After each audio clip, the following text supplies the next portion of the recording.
అదే RTV app వార్తల్ని క్షణాల్లో చదివే అవకాశం ఉంటుంది. ఒక న్యూస్ పేపర్, ఒక టెలివిజన్ ఛానల్ మీ చేతుల్లో ఎప్పుడూ ఉంటాయి.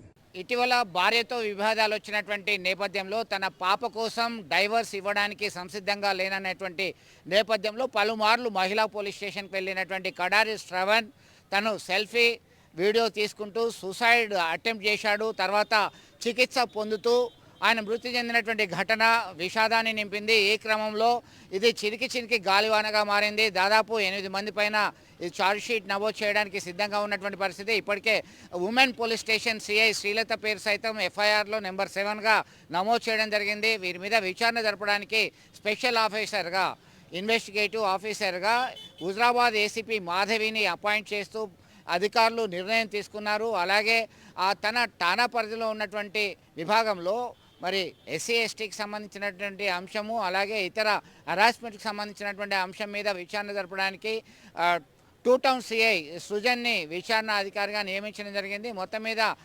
బాధితుని కుటుంబ సభ్యుల ఆందోళన, ఆవేదన అంతా ఇంత కాదు. ఖచ్చితంగా తన యొక్క సోదరుని మృతికి కారణమైన వాళ్ళను వదిలిపెట్టే ప్రసక్తే లేదు, వారిని ఖచ్చితంగా శిక్షించాల్సిందే అని చెప్పి డిమాండ్ చేస్తున్నటువంటి పరిస్థితి. ఇది ఎటువైపు దారితీస్తుంది, ఎవరి మెడకు చుట్టుకుంటుంది, ఆయన ఆత్మహత్యకు గల కారణాలు ఏంటి అనేది సమగ్ర విచారణ చేయాలని చెప్పేసి భార్యాబాధితుల సంఘం సైతం డిమాండ్ చేస్తున్నటువంటి పరిస్థితి మనం ప్రత్యక్షంగా గమనించవచ్చు. మరిన్ని వీడియోస్ కోసం ఛానల్ ని సబ్స్క్రైబ్ చేయండి. లేటెస్ట్ అప్డేట్స్ కోసం వాట్సాప్ ఛానల్ ని ఫాలో చేయండి. అండ్ లింక్ డిస్క్రిప్షన్ లో ఉంది.